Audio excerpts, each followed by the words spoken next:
EAGLES, Eagles.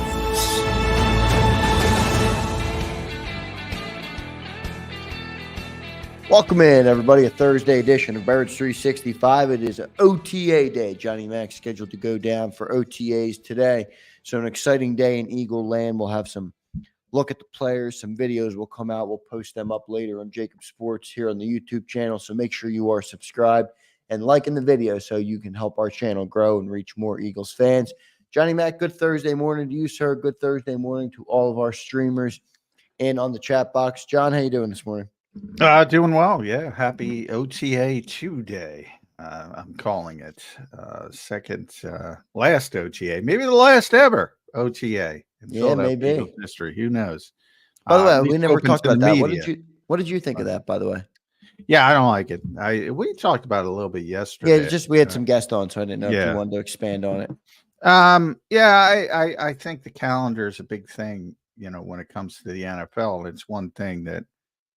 Well, I criticize the league for a lot of things. That's not one of them. They do a good job setting up the calendar to the point they're always in the forefront of people's minds. And I think OTAs is a part of that and getting people out in the spring. And you go on X or Twitter, your favorite social media platform, wherever you go, you see it all over the country, not only Philadelphia. You see the clips of, you know, the younger players getting involved. You see them for the first time. And I think it's an important part of the process for them too, in a preparation standpoint. You know, not so much for the older players, and that's why it is voluntary. So it depends how it looks. If it's going to be mandatory, I think the players are going to hate it, especially the veteran players.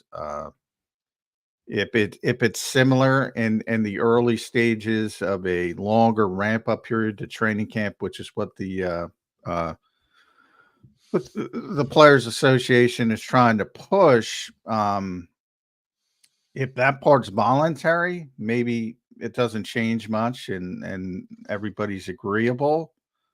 I do know if the NFL gets 18 games, which is what they want, that's basically been the negotiation policy is, all right, if you give us an extra game, you can have whatever you want in the offseason. We don't care. So if it remains voluntary, I think they can push it through. If it's mandatory, though, I think there might be some problems because, you know, guys take vacations. And yeah, absolutely. I mean, these are guys that are well paid. They're professionals, and you know, they take a downtime too. Yeah, and a lot of older players have families. And remember, from basically, you know, training camp through the Super Bowl, for that particular team. But if you're a playoff team like the Eagles have been, it's a grind, man. And I can tell you from covering this league for a long time, it's a grind for us. It's constant, absolutely. It's constant. It's constant for a long period of time.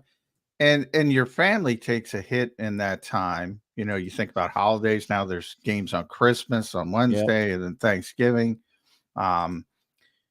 And you know that ability to handle things, and I think it was Albert Breer brought up a good point. You know, at least now, guys who have kids get to be with their kids for that little downtime. If you push it back, it's not going to be the case as much. You know, you're going to have off time in April and May when they still have when they're still in school and that type of thing. So vacations become a little bit more difficult. I mean, these are all entitled problems, obviously. Yeah, we're talking about, but that's defaulted. Yeah, I don't like it. Again, the major part for me that I don't like is the calendar standpoint. I like when it's spread out a little bit, and I think that contributes to the popularity of the league. I'm not going to say it's going to take a significant hit, but for a couple weeks, couple months, yeah, it'll take a hit because there won't be as much going on. Yeah, I think they'll still manage it better. But shout out to James. Let's get to our chat real quick. Shout out to James, Mike, SMD Eagles, Ian East, Charles. We appreciate everybody for being here this morning. Make sure you drop a like But our winning chatter this morning so far is James Dowgan. First, he asked, what's the benefit from the league's perspective of removing spring OTAs? But he also hit us with, woke up confident in the Birds, put $100 on them to win the Super Bowl. There you go, James. Incite some positivity and some optimism on this team going into the year. But good question on the OTAs. What would be the benefit from the league's perspective, Johnny Mac? I don't think there is much of a benefit from the league's perspective other than getting that 18th game. I think that's the negotiating ploy. They don't want to move it, the league. They don't want to change the offseason system. The coaches certainly don't want to change it. But they didn't want to change it from the prior system.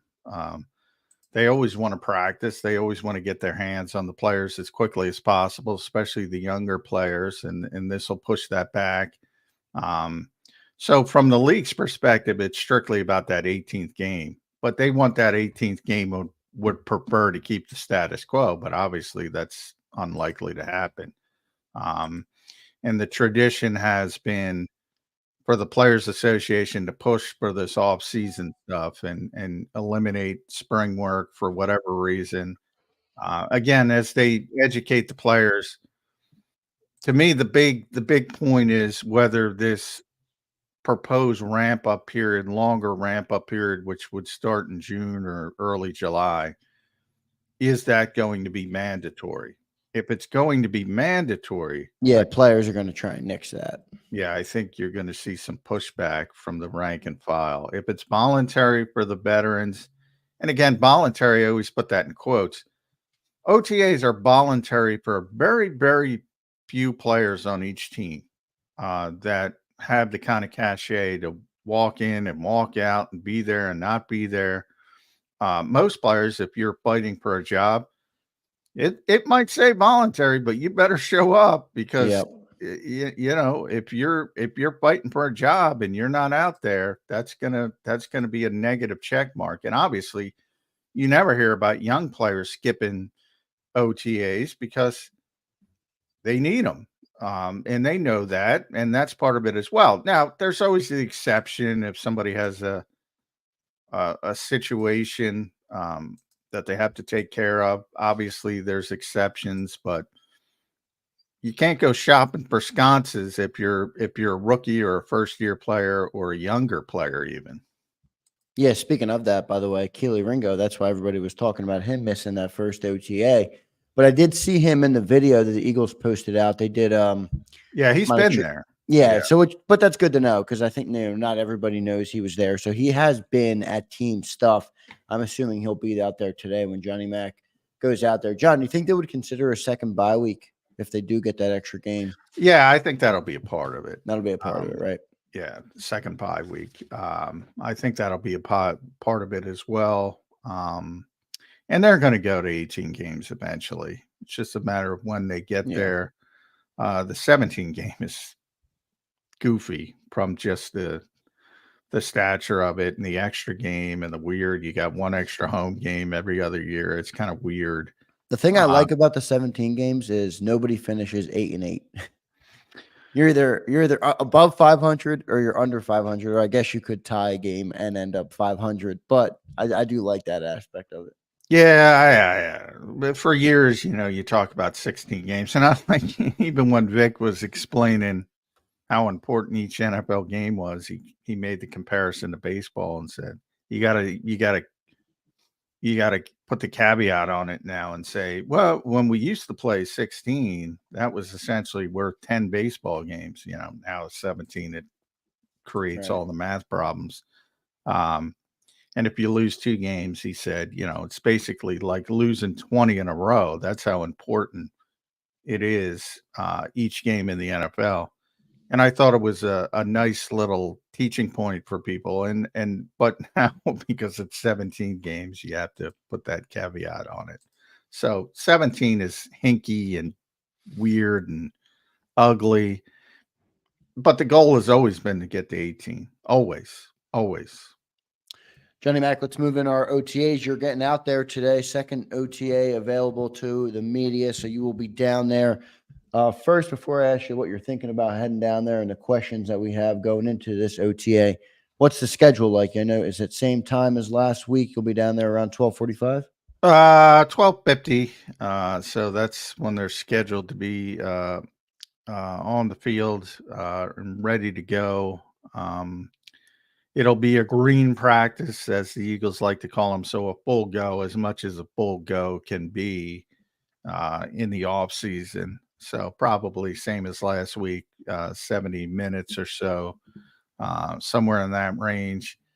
They do have a little bit of a developmental period, as they always do after practice as well. That's usually about 10 minutes for the younger players and the four stringers at this time of year who barely get reps in the regular practice. They get to kind of show off in that developmental period. But yeah, it'll be very similar to last week. So some of the questions, I mean, you brought up one of them. Want to see Kelly Ringo back on the field, expect him to be back on the field.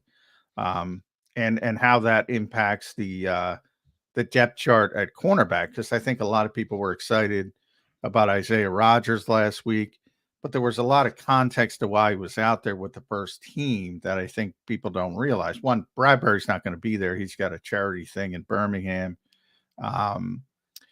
that's been set up for a while, and not that he would be there anyway. It's voluntary in the situation he's in. So, he's not going to be there.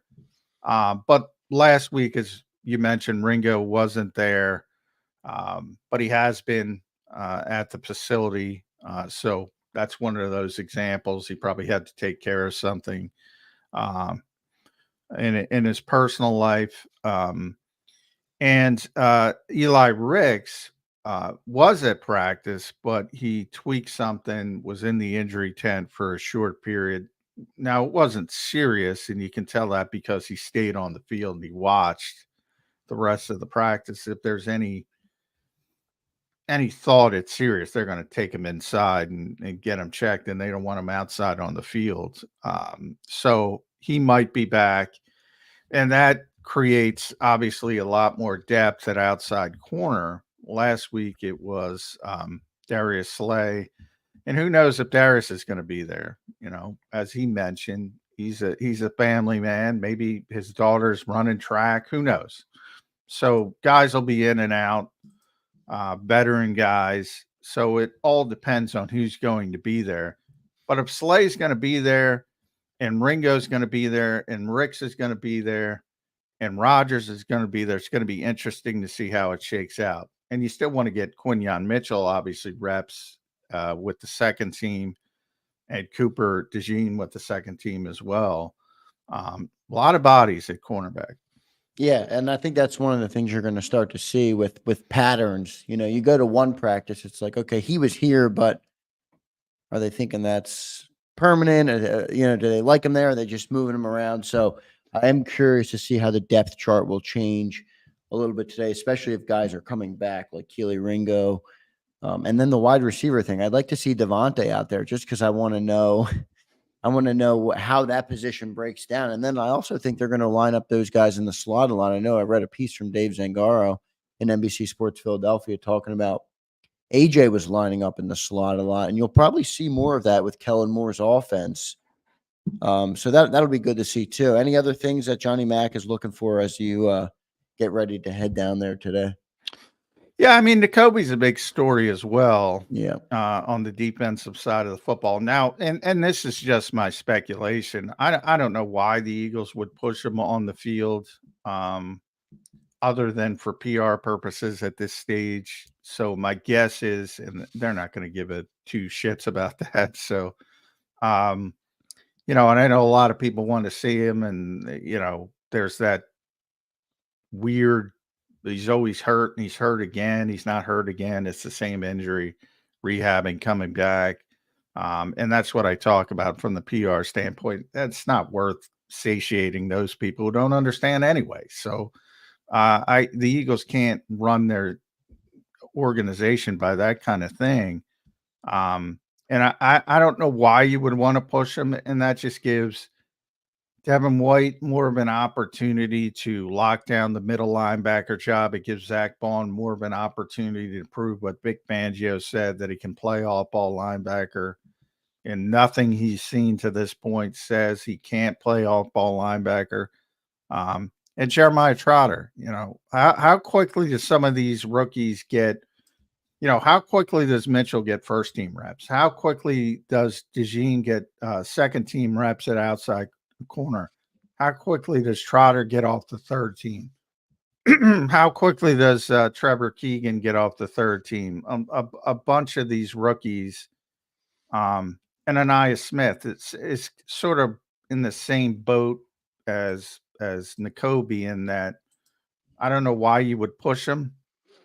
He's coming off the stress fracture they discovered at the combine, and I know everybody'd like to see him, but why are you going to push it at this stage? Would be my take and my path. But it's always interesting to see when they start giving the rookies a little bit more, and it might be here, it might be mini camp, it might not be the training camp. Yeah, minicamp's coming right up, so it'll be good to see that too. Do you guys have full availability on minicamp? Yeah, mini camps open every day, every practice every day. So June 4th through June 6th.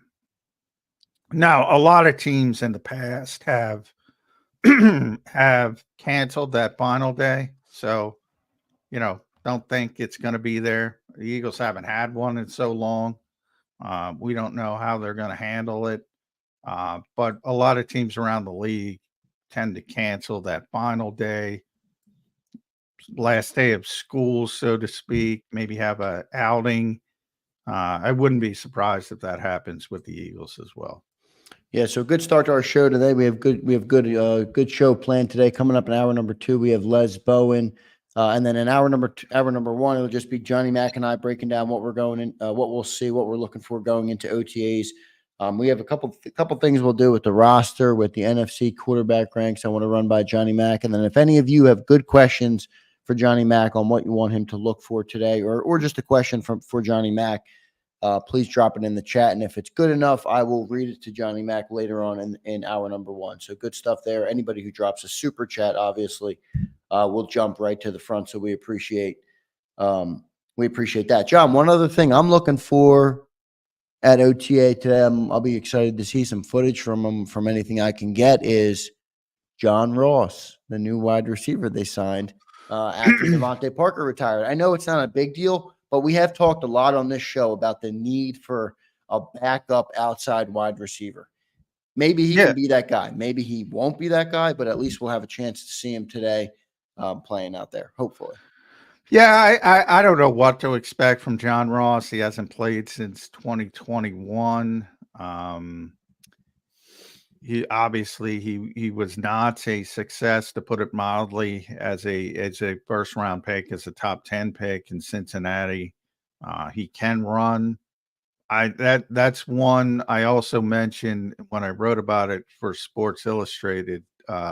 Wide receiver from the position of, look, if DeMonte's there and AJ's there, the starting receivers in 11 personnel are going to be AJ, DeMonte, and Paris Campbell.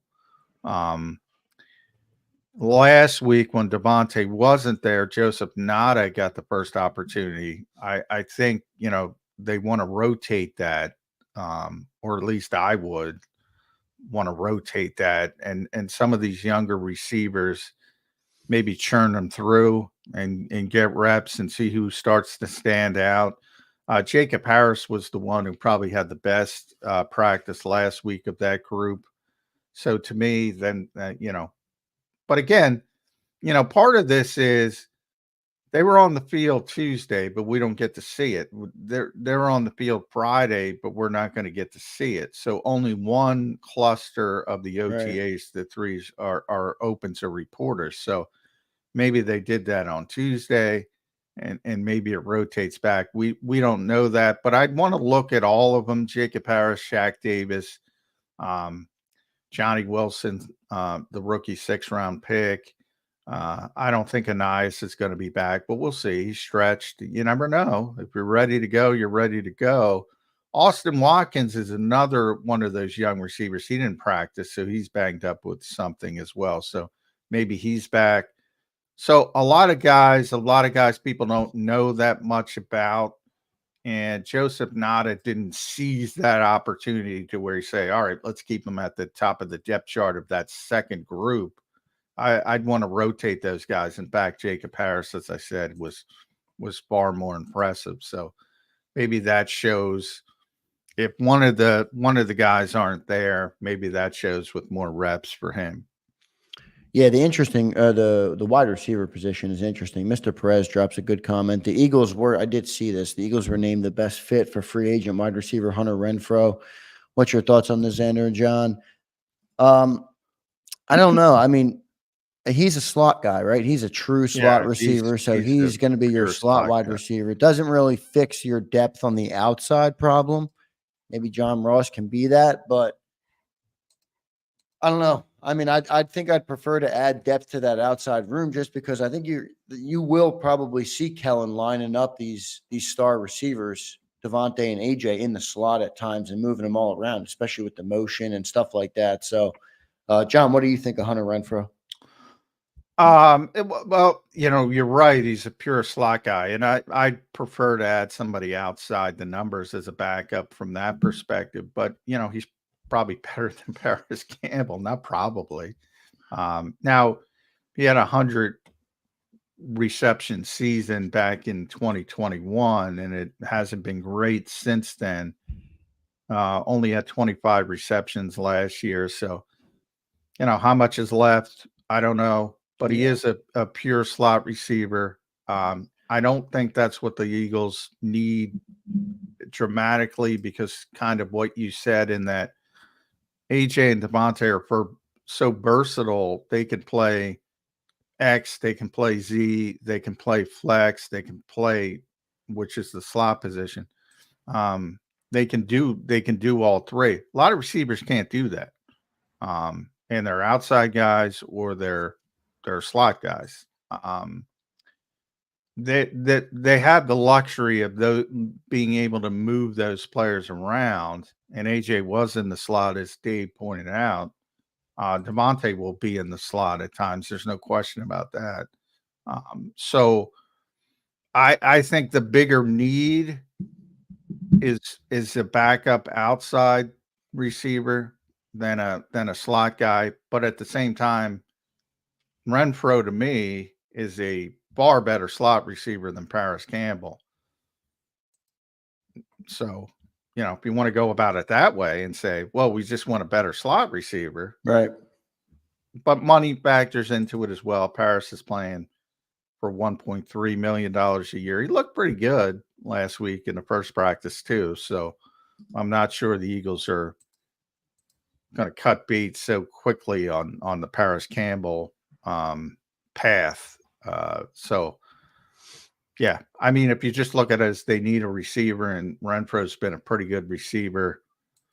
That's why you see some of these best bid stories, but they don't factor in slots and roles and things like that. Yeah, I mean, he would make that slot receiver better, but he doesn't add what they probably need the most to add, which is depth on the outside. And coming up later in hour number 1, Johnny Mac and I are going to do the position groups on the Eagles, strength or weakness.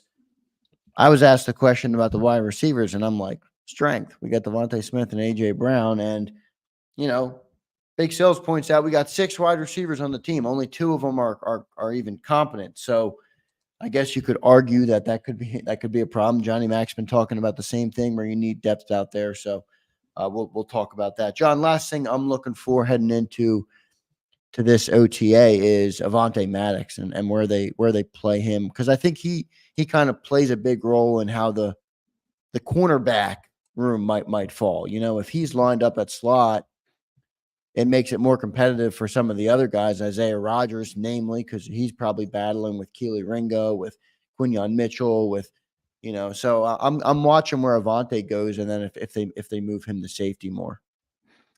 Yeah, well, I think the cross training, and I wrote about that at si.com as well. I think Avante's versatility enables the Eagles, if you're looking down the road, and everything depends on health with Avante, but if he's healthy, nobody questions his ability on the field, and he's still young enough to where you're, um, there's not going to be a downturn from that perspective.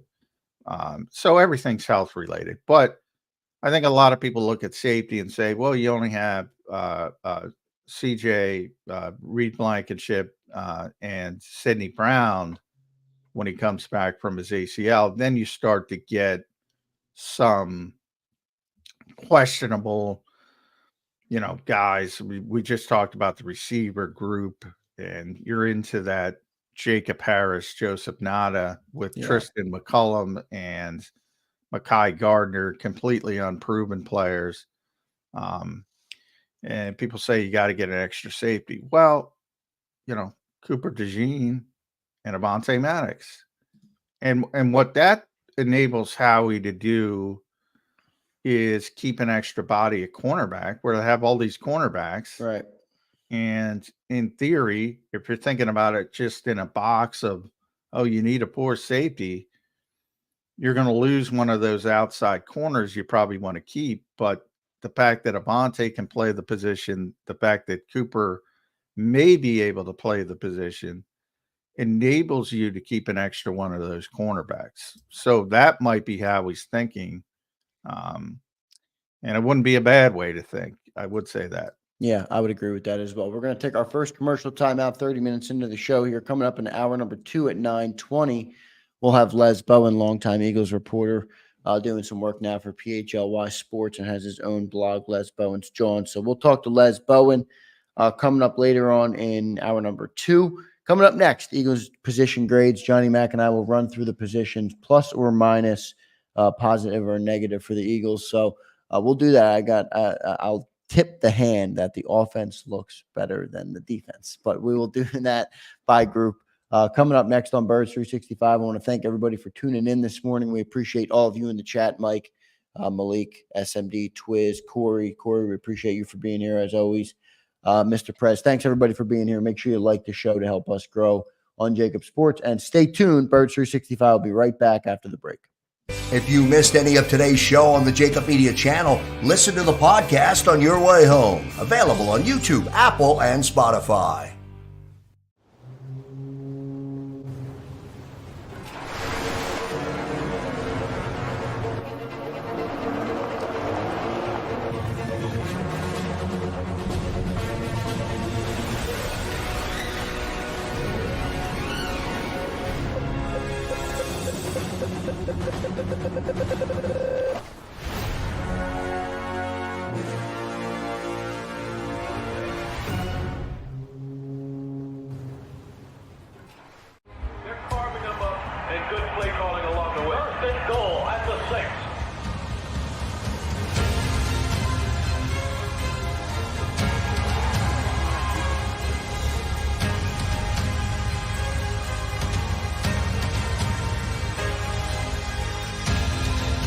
Field of life, First Trust Bank is there for you. Champions on 3. 1, 2, 3. Because Philadelphia dreams deserve a Philadelphia bank. Heading down the shore. Have a ball once more. Here, imaginations run wild and time stands still. Because here, you can find the best of the Jersey Shore, all on one 5-mile island. So leave the old you behind and get lost in the woods. Wild, wild, wildwood days. Plan your stay in the Wildwoods today.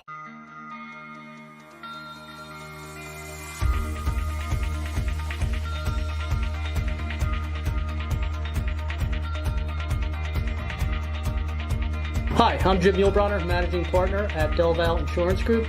Give us a call. We're a local, knowledgeable agency, not an 800 number. Go Birds!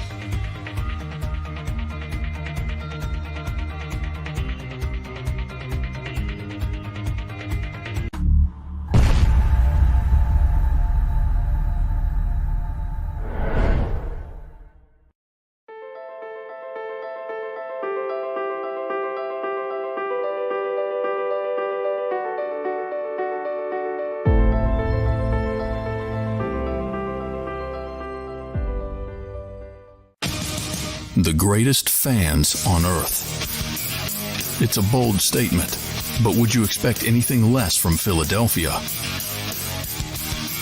58 years of heartache creates a toughness, a grit, a resolve not found in most. Sure, our prayers were answered, but now that we've had a taste, we're looking for more. Pondley Hockey, official partner of the Philadelphia Eagles. EAGLES, Eagles.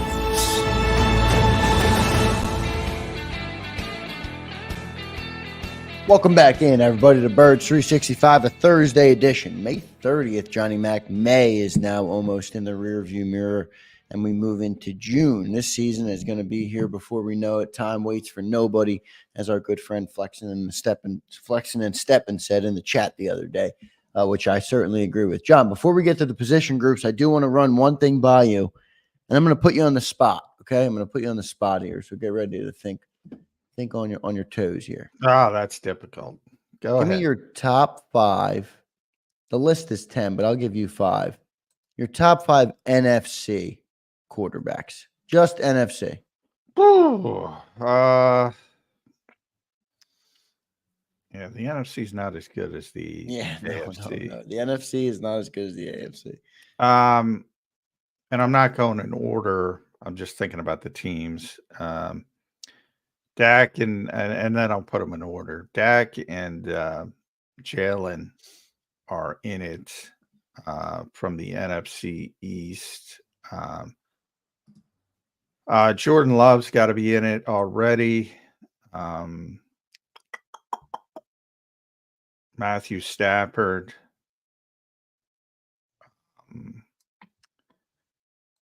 Kirk Cousins coming off the injury. Jared Goff, you got to give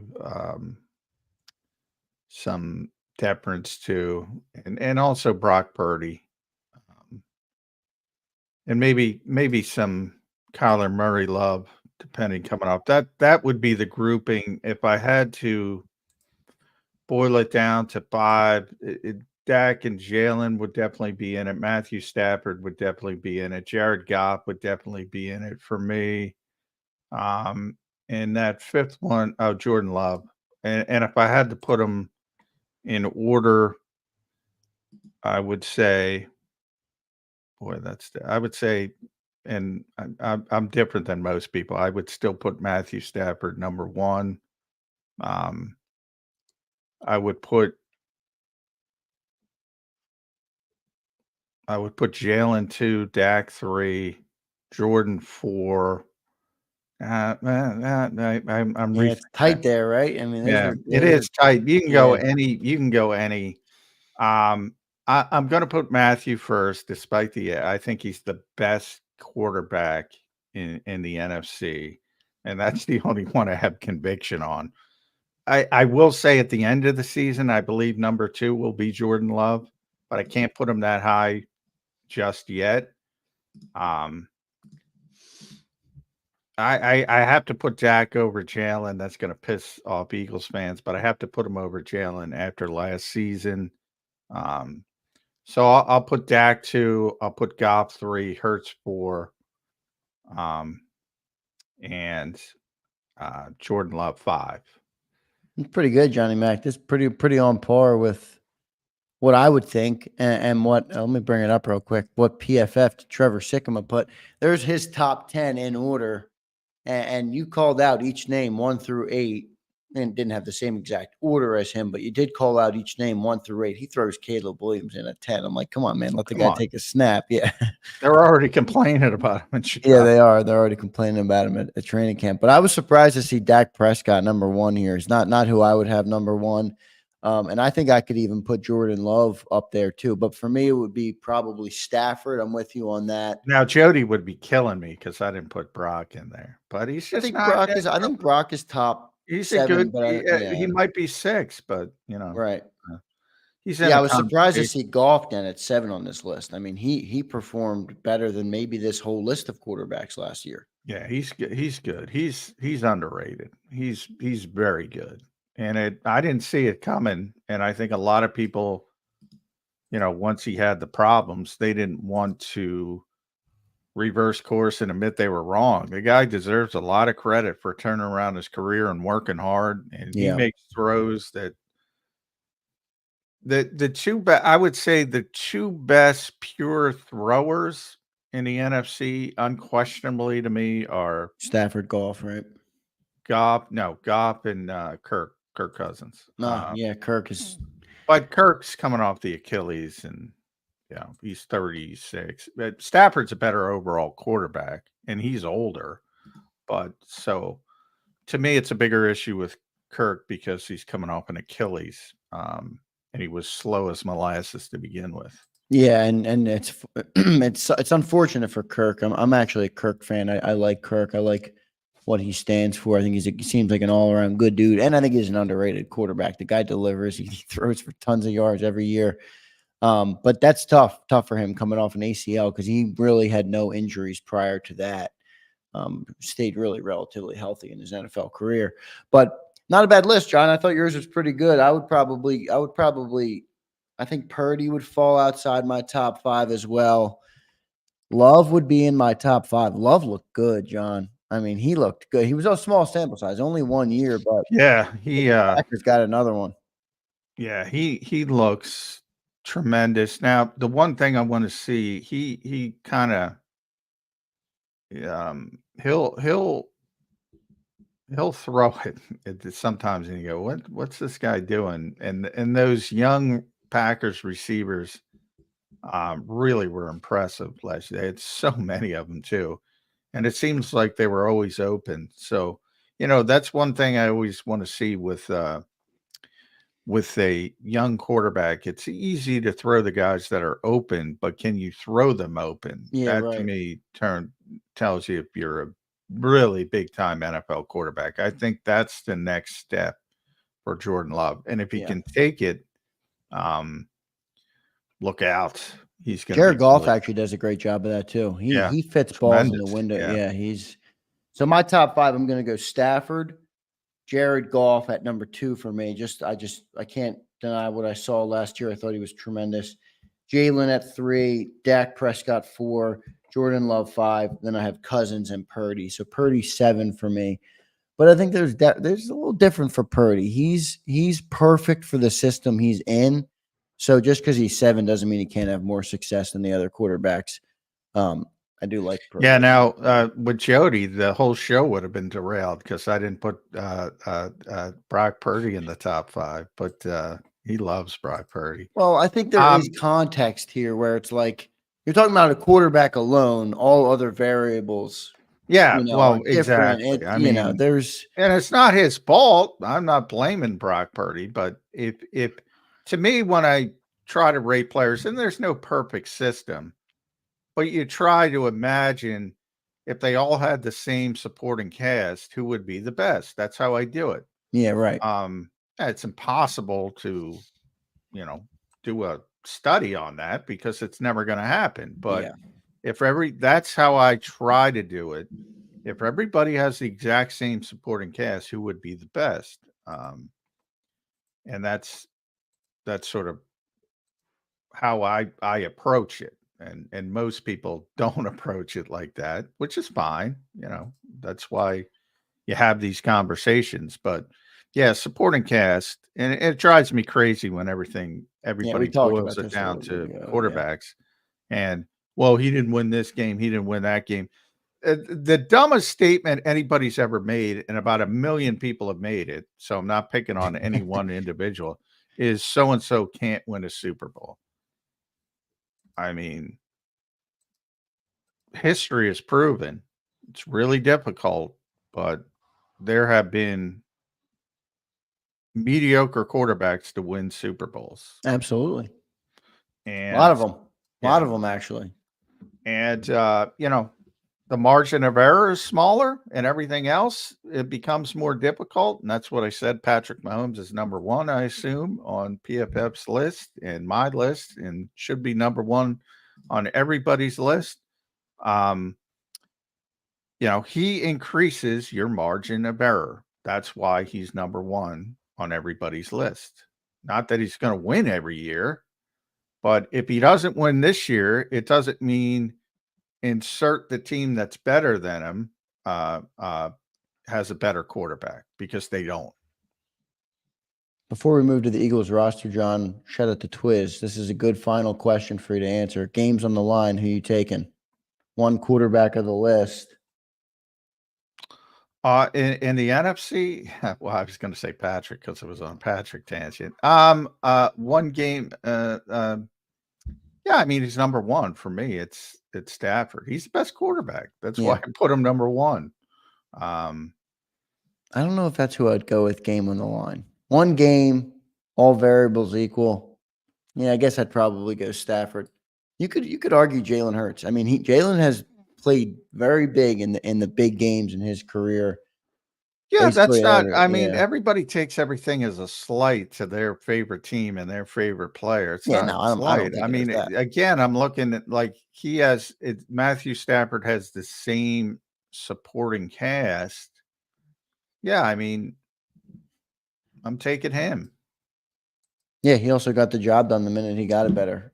He got a better. He got a better cast. So good stuff there. And yeah, showing up says game on the line. Dak fails every time. I'm with you. I'm not taking Dak if it's one game on the line. Let's move into John, the roster. I'm going to go through. We'll start on offense and then we'll go to defense. A couple of these are obvious, but I still want you to give your analysis of the full position group. Let's start offense. Offensive line, Johnny Mac, strength or weakness for the Eagles? Oh, strength, unquestionably. Yeah, I mean, still, even though you lose a Hall of Fame center, Yeah. at worst, top 5 offensive line in the NFL. Got some depth issues, but I thought they had some depth issues last year as well. I don't think there's this, I don't know, some kind of weird, because Jack Driscoll and Sua Opeta left, that the depth isn't as good. Those guys weren't great. I mean, they were capable. But when Sua had to come in for Cam Jurgens, I mean, they were trying to get Tyler Steen ready because Sua wasn't playing great. And then Tyler didn't play great, and they went back to Sua. Jack Driscoll kind of lost his job. If you think about being the swing tackle, he was never really the swing tackle. Fred Johnson would have went in at left tackle. He was the backup right tackle, and obviously struggled at times when he was forced in there for Lane and limited portions. So I don't think it was that great last year. I think it's potentially better this year. A lot of injury concerns with Matt Hennessy, but that guy can play. He's proven he can play. He's proven he can play as a starter in this league. Big caveat on if he's healthy. And Mekhi Becton's got tremendous talent to be a potential swing tackle. So, yeah, no doubt about its strength on the offensive line. Yeah, no doubt about it. I will agree with you on that one. Let's go to tight end. We'll go right from the offensive line out. Start at tight end. This is a tough one for me. I know Dallas Goedert's great, but after that, it's a pretty steep fall off. Tight end, Johnny Mac, strength or weakness? Yeah, well, everything depends on, because we're going to get into this. We might as well start at a tight end. I mean, if you have a starter as good as Dallas Goedert, it's a strength, period. End of sentence. Would you prefer to be a little bit deeper? Sure. Yeah. I do think they'll actually be a little bit better. I haven't seen CJ Uzama yet. He wasn't at OTAs last week. Hopefully he's back. He's 31. That's a guy who played at a high level in Cincinnati, got a big deal in free agency, didn't live up to it. You know why? Because he's a blocker. I mean, he's 6'6", 270. Right. And when you sign for big money, they expect numbers and receiving. And I'm surprised more NFL teams don't understand this type of thing. And he's not going to put up huge numbers. But if you look at the the situation last year, this guy's much better blocker than Jack Stoll. So in theory, you should be better, at least in the short term, with CJ Uzama as the backup. And then third string has been sort of a disappointment from Grant Calcaterra and Albert Agwegbanon. Both of them will have one more opportunity to prove they can do something. They're getting pushed by E.J. Jenkins, who had the play of the week last week. Big seam route down the field from Kenny Pickett. But I'm not sure how relevant he's going to be. McAllen Castles is an undrafted free agent, so you'd prefer to have a little bit more depth, deeper. But I think the top two, Goddard and CJ Uzama, is pretty darn good, actually. Yeah, not bad. So let's move on to the good grading. I would agree with what you said, especially the first point about when your star is your star. It's a strength. I mean, that, there's no question about that. Wide receiver, Johnny Mack. Obviously, I think this one you just tipped your cap on what your answer will be here, but give us your rundown of the wide receivers. Yeah, strength, big strength, as long as AJ and Devontae are out there, and then it could fall off a cliff. So it depends how you want to do it. But I mean, anytime, I say it all the time, the best pure football player on the Philadelphia Eagles is AJ Brown, has been since he's gotten here. Devontae Smith is in the conversation for being the best wide receiver 2 in the NFL, or 1A, or whatever you want to call it. He's been tremendous. You'd like a little bit more certainty from that third receiver. Probably going to be Paris Campbell. We'll see how it shakes out over the summer. They're not tied to Paris Campbell. They only gave him $1.3 million. So if somebody develops quickly, whether that's Anaya Smith getting healthy, whether and that's the more likely route because he's a slot receiver. Johnny Wilson's more of an outside guy, but yeah, the depth is a concern. But anytime you have AJ and Devontae, I mean, yeah, nobody's going to feel sorry for you. Yeah, I'm with you. What do you have to say about the rebuttal that having two guys that good, or even one guy, AJ Brown, makes your offense predictable? I hear that sometimes, and I certainly do not agree with. If I'm predictable, okay, good, stop it. Yeah. AJ Brown and slant, okay, good, it's coming, that's fine. Now stop it. That's how I view it, but maybe some people don't always view it like that. They think it makes your offense predictable. And I will say you could argue there's other teams in the league that would not suffer nearly as much if they lost wide receiver 1 as much as the Eagles would if they lost AJ Brown. Example, maybe the Chiefs or even the Packers or somebody like that. I think it's a resounding strength, and there's no debate about it. But what do you have to say about if it making you potentially a predictable offense?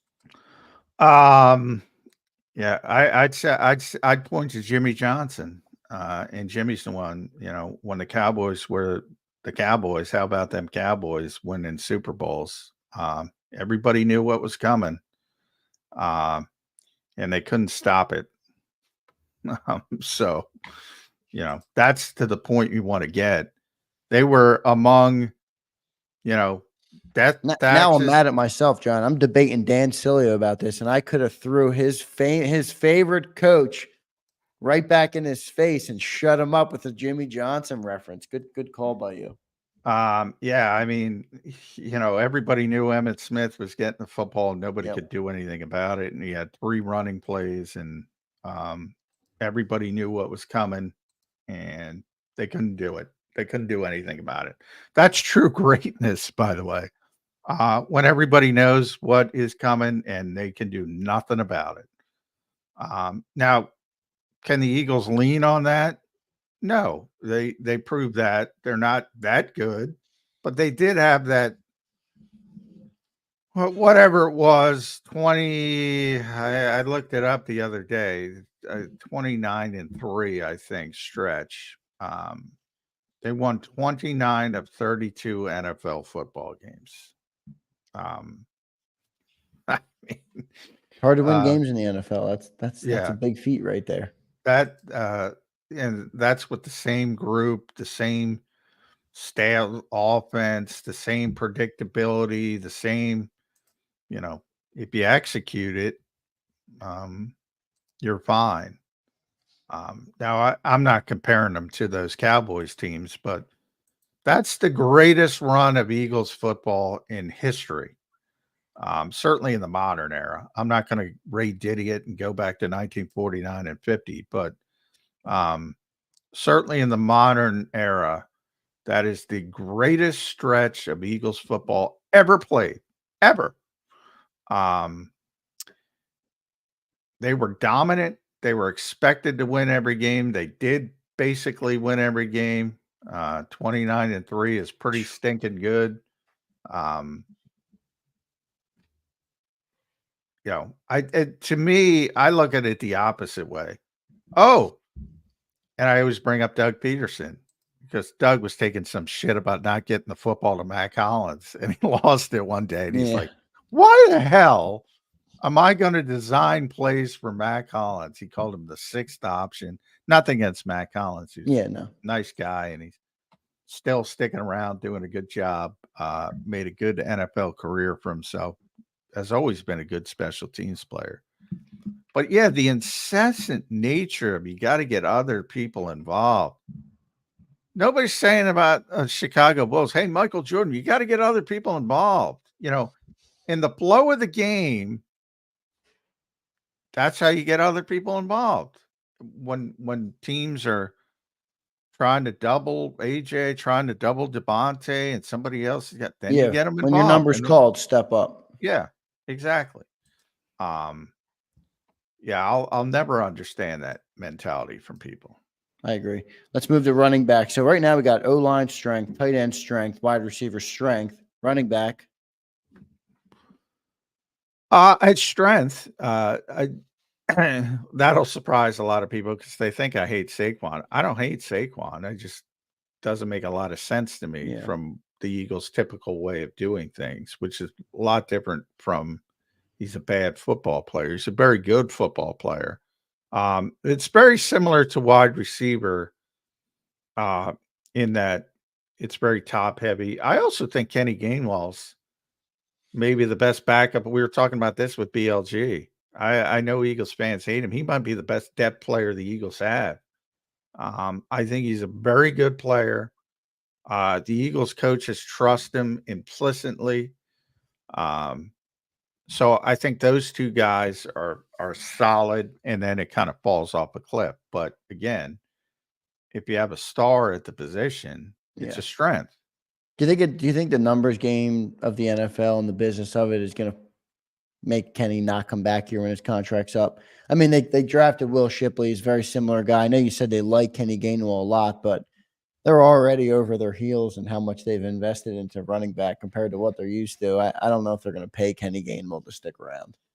Yeah, I mean, it kind of dependent on what happens this year. Obviously, if Saquon is healthy and he's a 3-down back like everybody expects him to be, I don't think there's any doubt Kenny's going to walk, maybe to find a bigger role somewhere else. And that's part of the reason why they drafted Will Shipley. But, and it's one practice, so I don't want to overstate it. But Will's got a way to go before he can catch Kenny. That's what it sounds like. And that's not just you that's saying that. That seems to be a lot of people saying that. Let's go to last position on the offense, John. This one might be pretty simple as well. Quarterback. Strength. No doubt about it. I think it's better this year than last year because, I think Jalen's going to do a better job taking care of the football. And I think that alone will solve a lot of the problems on offense. But I think Kenny Pickett's a much better backup than Marcus Mariota. Much better backup. So from that standpoint, you don't want him on the field. You don't want him to play. Hopefully Jalen Hurts is healthy for 17 games in a playoff run. But if he's not, I think they're even better equipped to persevere for a game or two with Kenny Pickett. I like the quarterback room this year. I like Kenny. I like the addition of Kenny Pickett. I think having a guy like that has pedigree, he has experience. I'm sure he can run a Kellen Moore offense. Maybe it look a little different than Jalen Hurts, but I do like the quarter. I think it's an upgrade for sure from Marcus Mariota, who I wasn't so comfortable with. Yeah. Kind of looked like he lost his arm. Kind of, you know what I mean? He looked like he was kind of kicking the can at that point. I don't know where Marcus is now or if he's Washington. Yeah. He It's an always wants to intel go to the sign. West Coast, and he lives on, and now he's got to be on the East Coast again. But yeah, I mean, Marcus, really nice guy. I'm with you. Just the arm talent's not there at this stage of his career. Kenny, very young quarterback, obviously. 2022 first round pick. 24 starts already. That to me is big. Yeah. And he won a lot of them. So the numbers weren't great, and I get people are going to attack it from that standpoint. And I'm not trying to say he's going to push Jalen Hurts or he's going to be a star quarterback. I'm saying as a backup, I'm very comfortable with him as a backup, because all you want from your backup is to be able to persevere and try to go about maybe winning some games in a different way, in a different fashion. If you lose a star quarterback, you're up against it. But I think the Eagles would be better equipped to win football games with Kenny Pickett than Marcus Mariota. So I think it's an upgrade. Yeah, and I don't have a problem if he's going to give Jalen Hurts. And when I say competition, I don't mean competition to start. I mean, give him good play. Give him something to fight for in practice. Competition makes people better all around, no matter what. It's like, that's one of my favorite things about the young corners on this team. Quinyon Mitchell is going to be a lot more game ready from playing across A.J. Brown and Devontae Smith than if he was playing across Joseph Nada and John Ross. So, you know, competition is a good thing and will help push that along. So I think Kenny Pickett is a big upgrade. I would agree with you. Strength there. So, John, that's a unanimous strength. The offense across the board is a strength for the Philadelphia Eagles. Well, I mean, you know, if you just go, you know, Pro Bowl level players, they have a Pro Bowl level quarterback, a Pro Bowl level running back, a Pro Bowl level tight end. 4 of the 5 offensive linemen are because Cam Jurgens was a Pro Bowl alternate. Maybe you're stretching it a little bit. Yeah. But he still got it. Still got to give him it. Yeah, still get, you know, maybe a little bit downtick from where it typically is, but you still have Lane and Jordan and Landon Dickerson, who are really high level players. And you have 2 Pro Bowl level receivers. I mean, yeah, their offense is really good on paper. I hope everybody remembers this. So when we're nitpicking the offense of wide receiver 4 and 5, they know that we're nitpicking. We got to be nitpicking a little bit. We're doing a show 2 hours a day, every single day, all through the offseason. So there will be nitpicking on the offense, but pretty dang good offense. Pro Bowlers all over the yard, as Johnny Mac just pointed out. John, let's go to the defense. We'll start with defensive tackles. I'm going to split up the tackles and the ends. DT. Still a strength. Very similar, and I'll go interior defensive line from the perspective of how the Eagles play their defense, and we talked about that with their fronts and their variable fronts. And they'll start with Jordan Davis at nose tackle, and the 4-eye techniques will be Jalen Carter and Milton Williams, and so those will be the starters. Is it a little bit of a downgrade? Certainly, because Fletcher was still playing at a high level, and that would knock Milton Williams down to a really good reserve. And now you have a little bit more issue when you're talking about depth and who's going to be that next guy to step up. And is it going to be Marlon Tuipulotu? Is it going to be Moro Ajomo? Is it going to be even PJ Mustafa, somebody like that? It's hard to be completely comfortable, although I think Marlon's a pretty good player, but until he does it for significant snaps, it's hard to count on it. So it's not as good as last year, but I still think it's a strength. I think it's a strength, but it has projection. There's a lot of projection involved. Like offense, I know AJ Brown, Devontae Smith are great. Defensive tackle, we're still kind of in wait and see territory, even for Jalen Carter. I know he showed a lot, but we do need to see a full season. It was only year one, so let's see what he can do. But I am with you. I do think it's a strength, and I think Jalen Carter will be the best player on that Yeah, defense well, all you know, year it's long. I didn't know we were gonna. We've had the Jordan Davis discussion, but Yeah. boy, I don't think there's a lot of projection with those two players. I don't. Really? You Other think people Jordan do. Davis has reached, not reached, I know what you're saying, but he's going to be He's good at what he's asked to do. He's really good at what he's asked to do, and I think he's going to get better. So to me, that's not much of a projection. And Sam Munson from PFF happened to put this up on his Twitter yesterday. This is insane from two perspectives. Yeah, I think I saw this. And it's total pressures when lined up as a true nose tackle over the last two seasons. Number one, Dexter Lawrence, and this is unbelievable from Dexter's standpoint, who is a great, great player, 81. Number two is Derek Brown, who's also a great player, 16. 16. There are not a lot of nose tackles that generate significant pressure. Christian Barmore, 16. Raekwon Davis, 15. Jordan Davis, 14. He's fifth in the NFL, and he's 2 away from being second in the NFL. I don't know what people expect from a nose tackle. Again, forget about 13th overall pick. Forget about your thoughts on what you think he should be.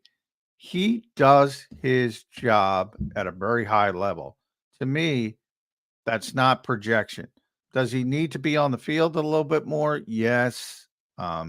We talked about the conditioning part of it from Georgia, Jalen Carter as well. And then I go back to Big Banjo when you talk about Jalen Carter and ask about whatever role we use in it, he's going to be successful because he's just that good. Yeah. Now again, conditioning, how much can he be on the field? You want him on the field more. That's a big question mark. Those are legitimate questions. But about those two guys as players, I don't think it's projection at all. At all. Johnny Mack confident in the defensive tackles. Good to hear. I do think they're two good players. I'd love to see them really turn the page and take over this defense, the defensive front now without Fletcher Cox up there. But a big drop in snaps. Fletcher took almost 700, so we will see how it looks. John, let's go to the defensive ends, namely Bryce Huff, Josh Sweat, Brandon Graham, Nolan Smith. This one's a little tough for me. I don't know what you think of it, but what do you think? I'm more lukewarm about this group. I wouldn't say it's a weakness, but it's a push. Yeah. It's kind of like a push. Now, if Bryce Huff turns into the player the Eagles think he is, or they think he's going to become, they can turn in a positive direction really quickly. Josh Sweat's going to have to have a bounce back, certainly season, although he's really good in the first half of the season, kind of fell off. So he had a career high in snaps. So whether it's other people, Nolan Smith, most notably, can maybe take some of the workload off of him, or he can handle the workload. BG, I mentioned it before on the show. This is it for BG. So I think a lot of people are saying he's going to play less. I'd play him more as long as he's healthy and willing. And I know he's willing. Yeah, we know that. He still plays at a high level. So I think this being his last season could actually help get him on the field a little bit more.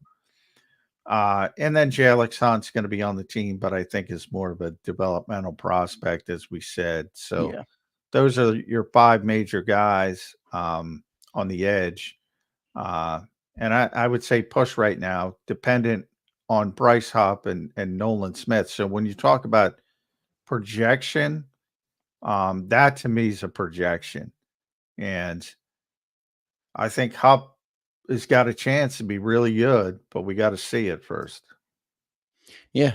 Projection, potential, and all means they haven't done it yet. So I'm with you on there. I would push on that position, and I would even lean closer to weakness than it's like the drill of like if you had to go up or down. I would even probably lean weakness just because I'm not convinced we're going to replace the production of Hassan Reddick, and I think Josh Sweat might.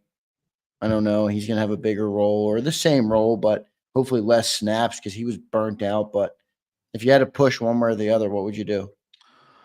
Probably push downward like you. I got to see Nolan Smith and see he can stay healthy and see he can be a big part of it. I think Bryce is going to be fine. It's just a matter of how good. Is he going to be Hassan Reddick? Probably not. But, again, are we talking Hassan Reddick of 2022 or Hassan Reddick of 2023? I would argue Hassan Reddick of 2023 wasn't good enough.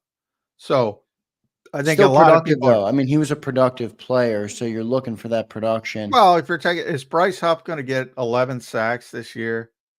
I would bet the over on that. I probably would too. Boy, I tell you what, though, the one funny part about this If position, he's healthy, I always have to say that. Well, yeah. Obviously you got to play. that's a stipulation in any football conversation, right? The one interesting part about the edges, I will say though, is if Nolan Smith is able to take a big jump, I think this position turns to a strength real quick. Now, Yeah. Bryce Huff would also have to pan out like we're hoping he's going to pan out, but if Nolan Smith can turn the corner and start to be a real NFL edge, that all of a sudden would come a strength. And then I think they would move on from Josh Sweat and probably put not at the end of the year and put him right up there. Let's go to the next position, linebacker. I think I know where you're going to go here, but I'll give you a chance to reveal it. The first weakness, there, no matter how you spin it, it ain't good. And the hope is Jacoby will be healthy and become what the Eagles thought he was coming out of Georgia. Not much evidence of that to this point. Devin White, I know people are excited about because he was once the number 5 overall pick. But again, I've seen too much in Tampa to assume it's going to magically turn in Philadelphia. And Zach Bond, Vic Fangio seems to believe in him, but he's never done it.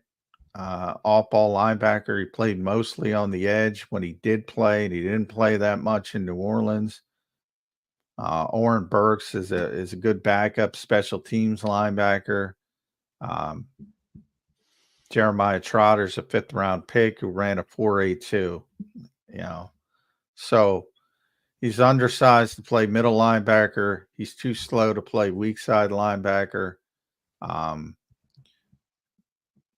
Who knows from that standpoint, but no, obvious weakness. Yeah, that's the first one. That's a glaring weakness on the team, I would say. Let's move to the next position here, safety. Safety's interesting. I would say weakness, but it's interesting. I don't think it's a glaring weakness. Yeah. One, CJ's a playmaker, but I think again, and I remember having these discussions with Mike on the radio all the time, Mike Gill, about how many guys had career seasons in 2022, and CJ was at the top of the list, and it was a long list. And the assumption that he's going to have the year he had in 2022 this season, that's pie in the sky type of stuff. He led the NFL in interceptions, and he missed whatever it was, 5 or 6 games. You can hope, but I mean, the more realistic end game is he's going to be a good player. And then Reed, I think, is underrated, but he's solid, not spectacular. And Sidney is going to be back from the ACL relatively early in the season. I think he's a solid backup. So there's some upside to it. And again, I think that Bour's safety is probably going to be more of a versatility type thing with Yeah. Avante and Cooper I DeJean. think that's the route they're going to go. I'm not sure, obviously, but based on the way you explained it, that makes the most sense, I think, for that back end. Yeah, then it gives you an opportunity to keep an Yeah. extra corner. And I think that's the way they'll probably think about it when push comes to shove. And then you can manipulate things. Once you get down to the 53, you get people back on the practice squad. You can manipulate things if you need a traditional safety. And Howie's done that in the past since they changed the rules. So I think that's the way they'll go to try to keep that extra corner and keep them away from waivers, whomever that might be. So overall, I would say it's a slight weakness. It's not a terrible weakness. But I would lean more towards, for 50-50, I'd probably be 51-49 weakness. So close, That right, close, yeah. right, edging on push, but leaning sort of toward the weakness. I'm with you on that position. I would agree. That's basically the exact analysis, similar analysis I gave when I was asked the question. So I'm the thing I'm struggling with on the safety position is, and I know we always say this, you can't stipulate injuries, but they've all been injured a lot. So I don't, CJ Gardner-Johnson's great, but he hasn't been on the field a lot in the last couple of years.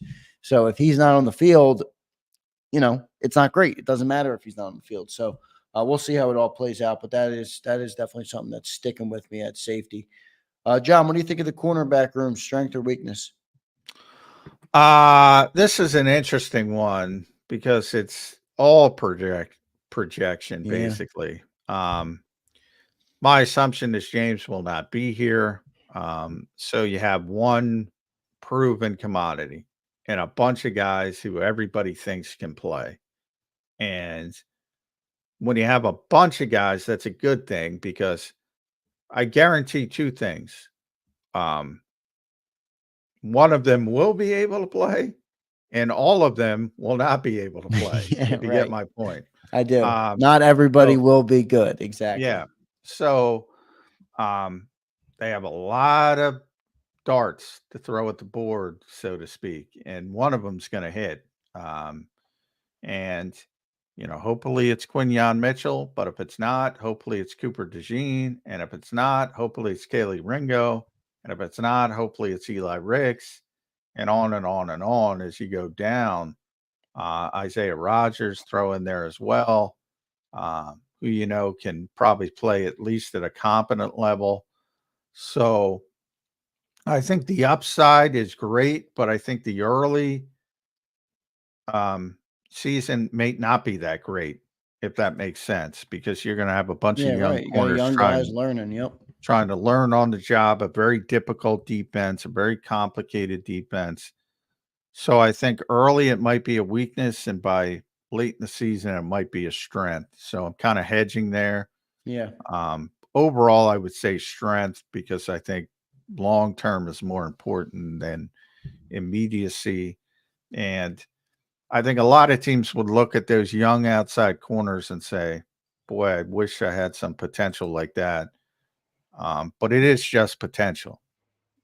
Yeah, but even on the shorter timeline, John, of, forget years in the future. If what you said is true, where they start slow and they end good, I'd rather have that, right? Like I want them playing good when we need them to play good down the stretch at the end of the year. So if they can do it then I do think it's a strength.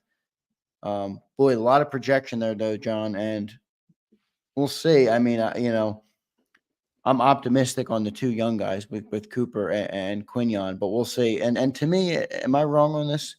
It kind of seems like the way the cookie's crumbling. We obviously know Quinyon Mitchell and Cooper DeJean, whether they suck in year one or not, they're not going anywhere. Darius Slay is a lock.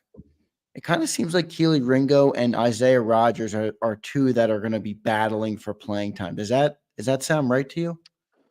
Yeah. Well, Kelly's interesting because, I could see him being a star and I could see him off the team in a year. Yeah.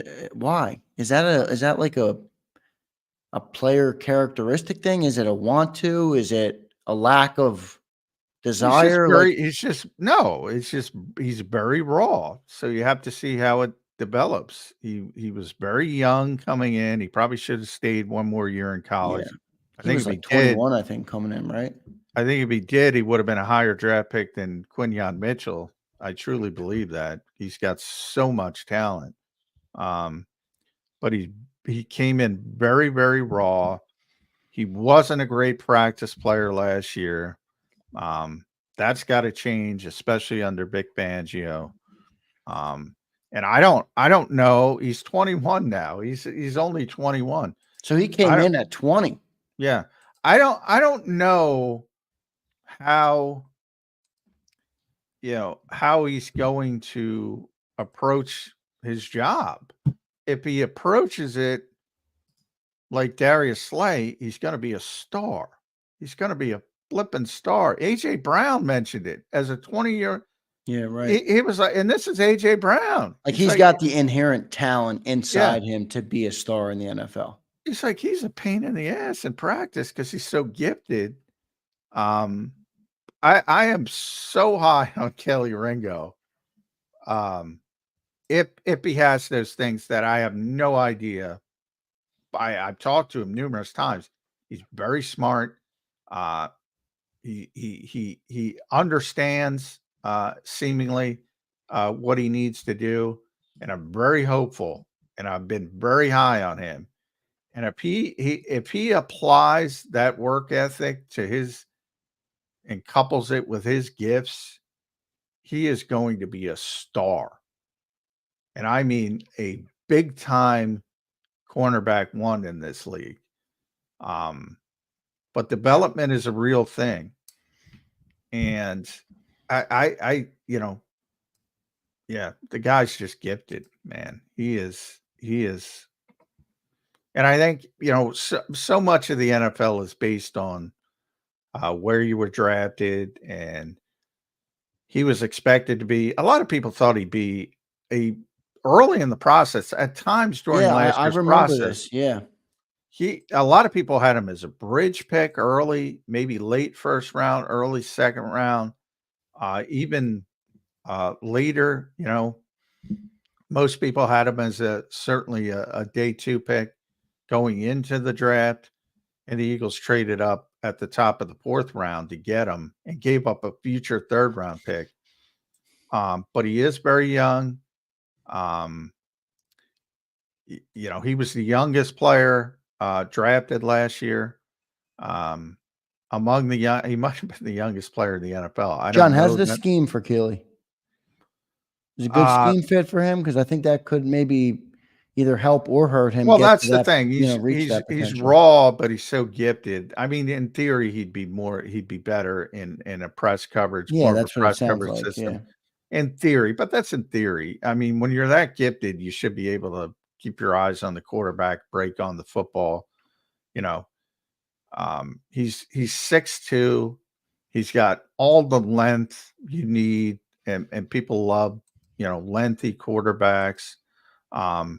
Just from a physical standpoint, he's certainly what you want in an outside cornerback. He's certainly more of that than even Quinyon is as a first-round pick. Quinyon, I think, ran a 4.33. He ran a 4.36, and he's bigger. And also, in the limited time, he got at the end of last season, he was really good in run support. So he's really, a physical player. Yeah, he's really physical. If you look at the broad jump and a vertical jump, Quinyon might be a little bit more explosive, but they had the exact same broad jump. So, and then, he's going to get more. He's going to fill in his frame more as he gets older and becomes hopefully a better NFL player. Yeah, he's only 21. I mean, there's a lot to go for that. There's a lot of time to go for him to be able to fill that out. Is there? But I anything- mean, is- he's got excuse my to play ignorance on better this. in practice. He's got to play better in practice. He seems excuse to me like a game day player, and Yeah, which that's can be not a going to. problem. That's Maybe not gonna Vic cut it. Fangio will change that for him. Yeah. Excuse my ignorance on this, but it sounds like, is there anything in football that relates or is similar to the box and one in basketball, where you play a zone defense, but you have a guy that goes after LeBron James or whoever it might be, the star on the other team? Like, let's say we're playing the Vikings and we want to there's stop tons Justin of- Jefferson. There's tons Put of Keely zone- Ringo on him, if he's that good in press. Or No, and not there's nothing really. like that, right? There's guys that travel. I mean, and travel. But the problem with traveling that I think a lot of people don't realize, and why a lot of and some cornerbacks do it, and Darius has done it. I'm going to get in trouble. Sorry, Slay. Slay has done it. And he can do it, and he did it more in Detroit than he does it here. But when you travel with people, remember, you're also putting other people in the back seven in positions they're not used to dealing with. So, Right. you're affecting a bunch of pieces by doing that. So some coordinators don't like that at all. Yeah, and I feel like if you're an offensive coordinator, you could use it to your advantage to get them out of position. And some don't mind it and say, all right, we got to shut down so-and-so, and we got to use our best cover guy, and the other guy's got to persevere. So it kind of dependent. But yeah, there's all kinds of and Vic is at the forefront of that. I mean, probably too many zone coverages, and a lot of them will look on the field at times like man coverage, because they're man match coverages where you essentially take the guy like it's a man in your zone, but then you pass him off, which creates a lot of miscommunications, especially with younger quarterbacks, a lot of blown coverages. They don't pass them off, or they do pass them off when they're not supposed to pass them off. So it can be very complicated, but and that's part of the projection with the young corners. Yep. So let's get to our commercial break. We went long here, Les. Sorry about that. We see you in the green room. We're going to get to you right after the break. But just to recap our strength weakness segment, offense was a resounding unanimous strength at every position group. Defense was a little different. Two position groups got strength: defensive tackle and cornerback. Two got weakness: linebacker, safety, and defensive end was a push. So defense, I'm giving it a push. We're right around even right now. It's not a strength for our team, but kind of about what I thought. We're hoping this team is a middle of the pack defense. So about what I thought. Well, so that wraps up that segment. Good stuff from Johnny Mac. Good breakdowns there on players that I didn't expect to talk about. So good stuff from Johnny Mac. Let's get to our commercial timeout. Les Bowen coming up next on Birds 365. If you missed any of today's show on the JAKIB Media channel, listen to the podcast on your way home. Available on YouTube, Apple, and Spotify.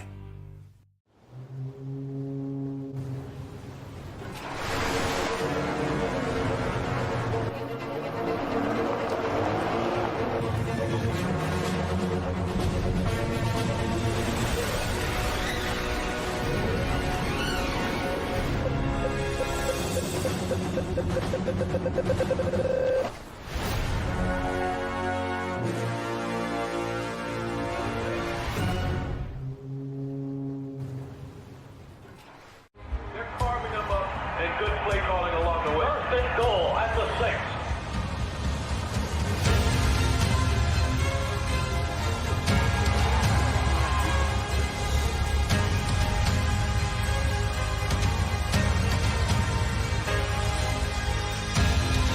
On the field of life, First Trust Bank is there for you. Champions on 3. 1, 2, 3. Because Philadelphia dreams deserve a Philadelphia bank. Heading down the shore. Have a ball once more. Here, imaginations run wild and time stands still. Because here, you can find the best of the Jersey Shore, all on one 5-mile island. So leave the old you behind and get lost in the woods. Wild, wild, wild wood day. Plan your stay in the Wildwoods today.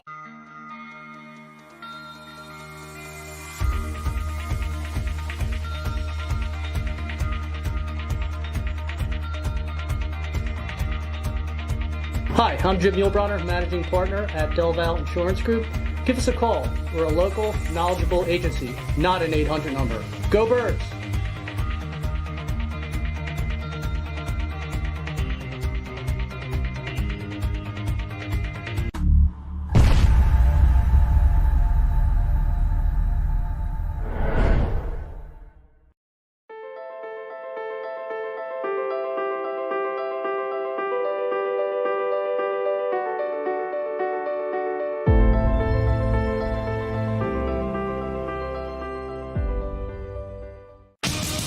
The greatest fans on earth. It's a bold statement, but would you expect anything less from Philadelphia? 58 years of heartache creates a toughness, a grit, a resolve not found in most. Sure, our prayers were answered, but now that we've had a taste, we're looking for more. Pondley Hockey, official partner of the Philadelphia Eagles. EAGLES, Eagles.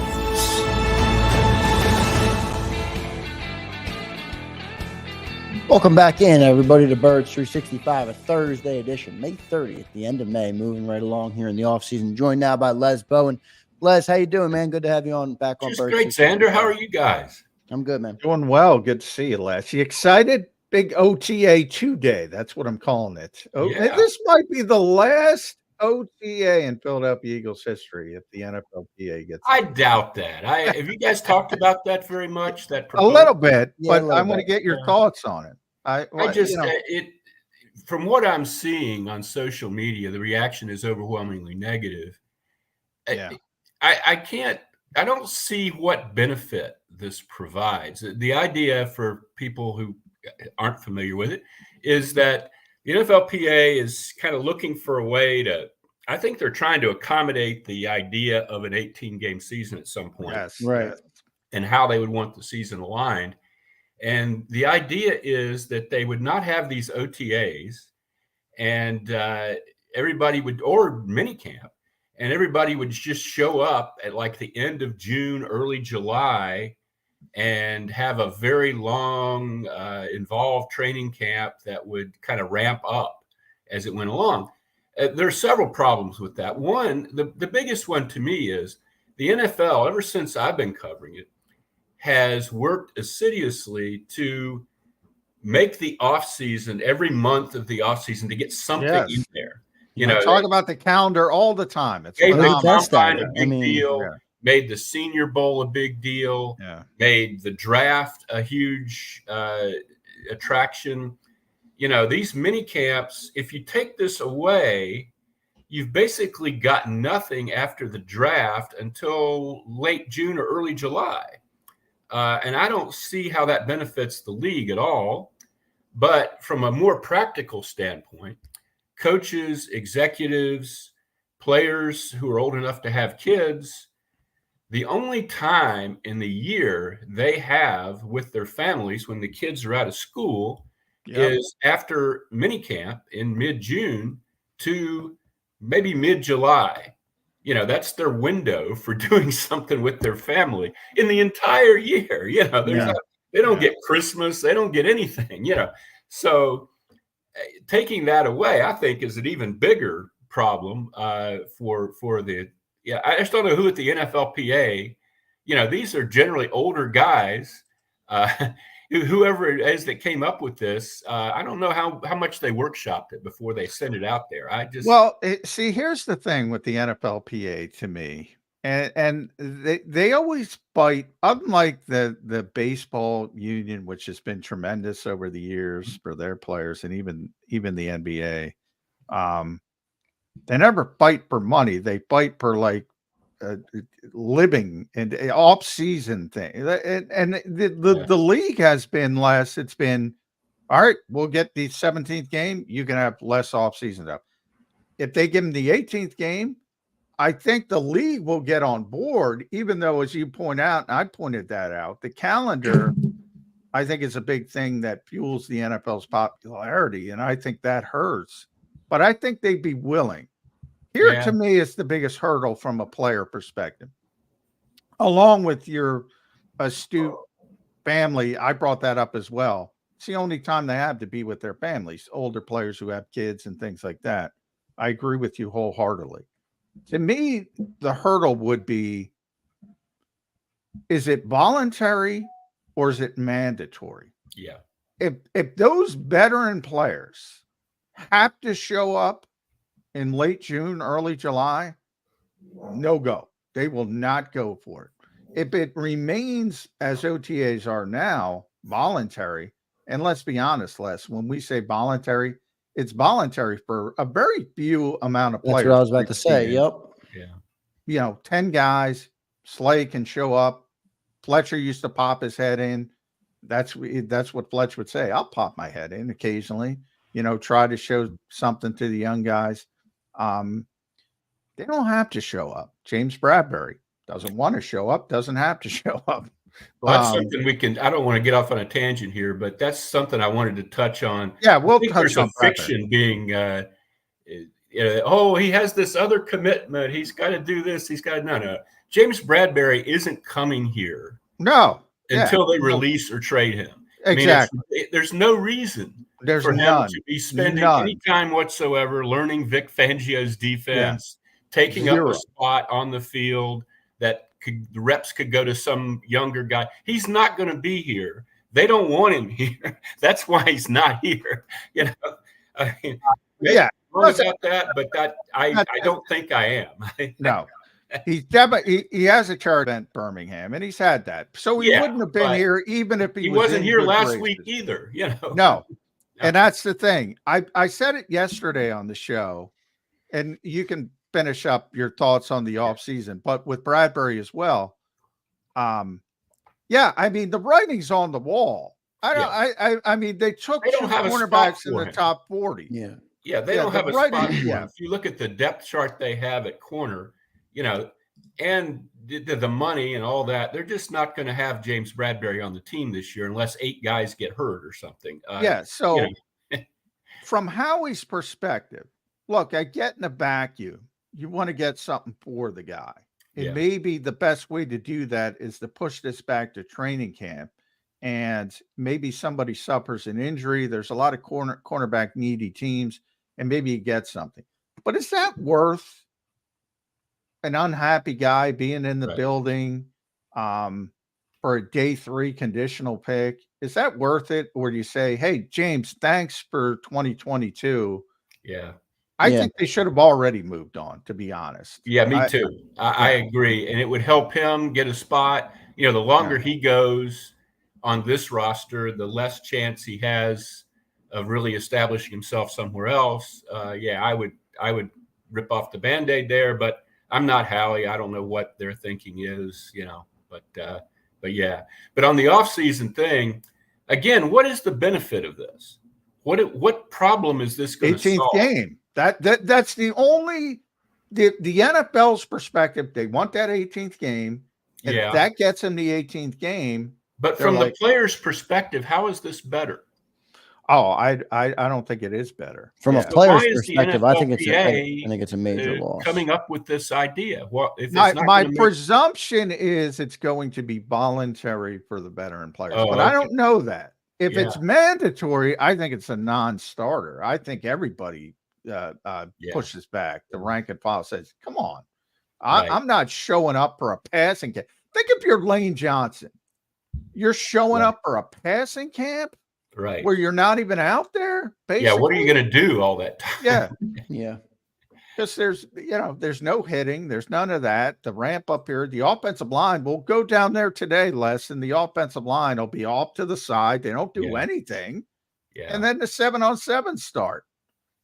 I mean, at least you figure that at this point in the spring, they're doing like classroom work, and getting to know each other and stuff like that. I guess maybe the second bye week is an advantage for players. You play one more game and get, one more bye week. It's a good absolutely. You want that, but I just don't see why they would want this. I do think, for coaches and executives, the time I ran into this as a reporter. My wife was a teacher during the time I was covering the Eagles. And where we live in South Jersey, you don't get out of school until like the 3rd week in June. So I had like the third week in June to like the third week in July, when my wife was free and my kids were free, Right. and that was our time. That was our window to do something, Yeah. you know. And I don't think Nick Sirianni wants to have, what would he have? Maybe 1 week? Probably not even that. If they're going to start the end of June, he'd have to be ready to start. He couldn't just show up the end of June. I just think it's a very odd disruption of the calendar, and I haven't seen any positive reaction from anybody. Neither have I. Well, the thing that strikes me most about it is the NFL has absolutely mastered the months of the year that they are not playing football. Yes. The NBA Finals could be on. The Phillies could be the best team in baseball. Everybody still talks about the NFL. This, to me, seems like almost a push away from that for the first time in that so was long. my original point. Yes. Yeah, which I don't understand. And I don't understand it either. And you're right. I mean, that is of the Roger Goodell era. That is one of the biggest accomplishments, I guess you would say. Yeah, absolutely. They dominate. They've made a spectacle out of everything they do. And, to sort of say we're going to be dead for about 2 months is very strange to me. But I don't. Want to get, must be bringing in a lot of money. Say you want to get those rookies in as quickly as possible. Rookie camp. I mean, right. It's only 2 days now, but I mean, you're going to draft those guys in April, and then they're not going to show up until late. It's going to be like it was in 1965 or something. Yeah. Are they going to go sell insurance in the off season? I'm with you. I don't think it makes a lot of sense, but we'll see how it shakes out. At least there's a possibility this will be the last Eagles OTA open to reporters and public. They're going to have an OTA tomorrow, and then they're going to have a mini camp for the first time in Nick Sirianni's era here. Les, now we just talked about, and I'm with you 100%. But off-season work in general doesn't mean a lot for the veterans, but I do think it's meaningful for the younger players. Oh, yeah. Underselling that or overselling it? No, I don't think you're underselling it at all. And I think the problem, the sort of push-pull with this is it's most valuable for the younger players when the older players are also there and can kind of show them stuff. And, you see all the pieces on the board, and, you don't have a third string left tackle playing with Jalen Hurts. And, but for those older guys, it's like,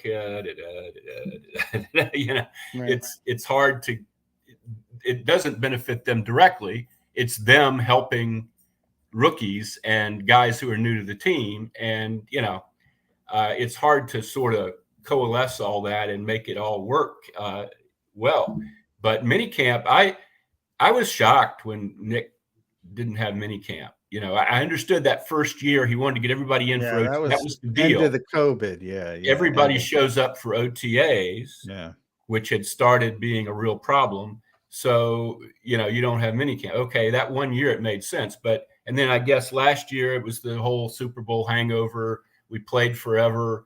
We need rest, that kind of stuff. But yeah, it's time to have a minicamp. I really believe that. Well, I don't know. Coordinators, I don't know about your thought. I never thought that was a Nick Sirianni decision. I will never believe. I've yet to meet the football coach that doesn't want to practice less. Right. Nick is no different. So I think that was more of an organizational thing that he kind of had to go along with. Well, I think the only explanation could be with it. A lot of these coaches want to be like the players' coaches, if that makes sense, where they want to relate to the players. And I know Nick, I'm sure, wants to practice, but I could see him being like, okay, my guys need time off. My guys need to regroup. Let me be light on the practice and be hard when it counts.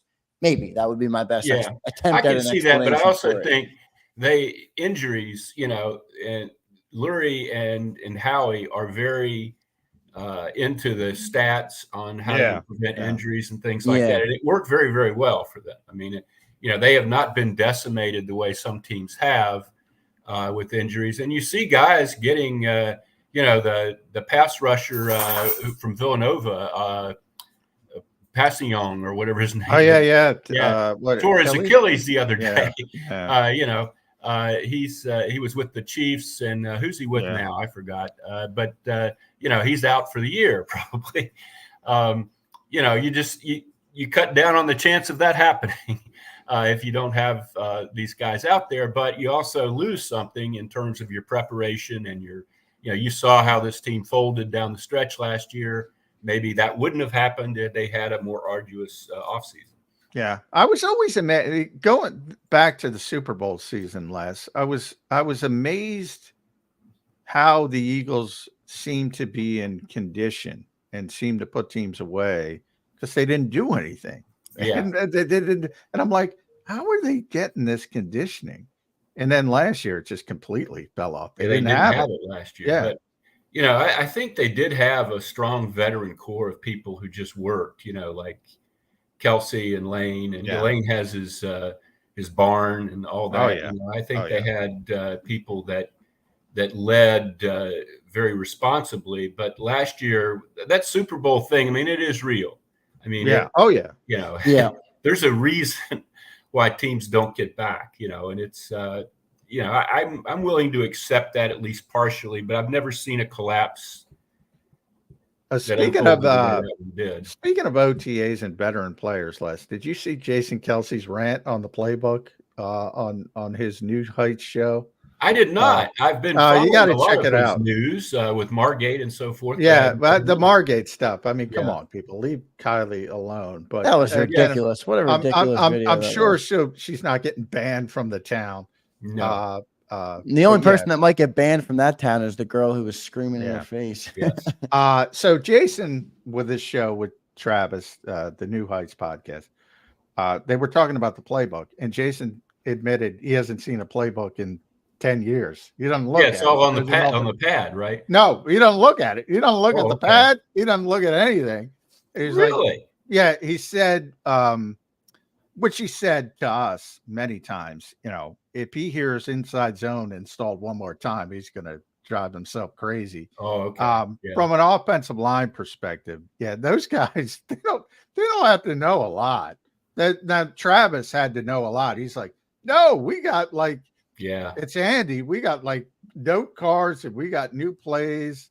Yeah. But for the offensive lineman, he's like, I hadn't thought about that, but I guess he's right. Yeah, unless you're changing positions or something, if you're Jason Kelsey, the stuff that you're asked to do under any system is pretty finite, and maybe some terminology, is about all you really need to bone up on. And then he said, even they boil it down in the playbook, and they said, well, you got to reach to the 2 gap or the 3 gap.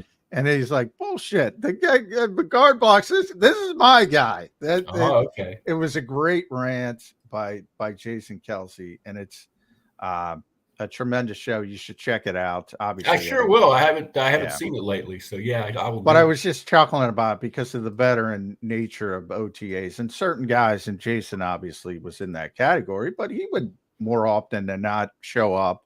Mm-hmm. And that's the good thing of having good veteran leadership around those young players. More than anything else, Les, teaching them how to be professionals. Yeah. Which I think Darius Slay does a great job. There's sort of a disconnect with Slay. He's a really good teammate, but he's got this giant personality. Like a lot of these guys, they draft people to take your job, and some of them are not happy with that, and they don't want anything to do with the younger guys. And then you have people like Slay, who's tries to help everybody. I think that's the way to be. And I remember years and years and years ago, Sheldon Brown talking about how he felt like he had an obligation to the game, to the craft, and that superseded any concerns about his job or, what was going to happen to him here. He figured he would have a job somewhere, that if he was good, that that he had an obligation to the game and to, the defensive back brotherhood to help. And I think that's a good way to look at it. I don't think it's a binary, if this guy does well, I'm screwed kind of situation very often. Once in a while you see something like that, but usually it's much grayer than that. And do you guys think Eagles culture has anything to do with that? Because, and maybe not, maybe it's an NFL thing, but I will say something that I've been thinking about recently, which is crazy, is Jason Kelsey is the first. Then you're going to have Lane Johnson. Yeah. You're going to have Brandon Graham, and you're going to have, who am I missing? The fourth that's going to got drafted here and is going to retire here. Well, Fletcher. That's what I missed. Fletcher Cox. The core four, that's that you don't see that often. Like guys getting drafted to one spot, playing their entire career there. I wonder if the Eagles are really trying to forge more of that type of culture. Like even Slay, maybe they're like, because remember last offseason, Slay wasn't here for a hot minute. They were going to move on from him, and then they were. They had pretty much moved on from him. Yeah, exactly. So it's I don't know. I kind of wonder. Kelsey, he talked up Cam Jurgens. Yeah. He was excited on draft night. Then you have Slay talking up these young guys. Even Fletcher last year kind of gave a nod to helping out Jalen Carter and Jordan Davis. I don't know, maybe, but I think the Eagles culture has breeded a pretty good mindset on the players. One of my fears with all this, with the four you mentioned, has been that I remember what it was like with the Phillies in the late 2000s and early in the next decade, when they had that group that were all Phillies Hall of Famers and some of them baseball Hall of Famers.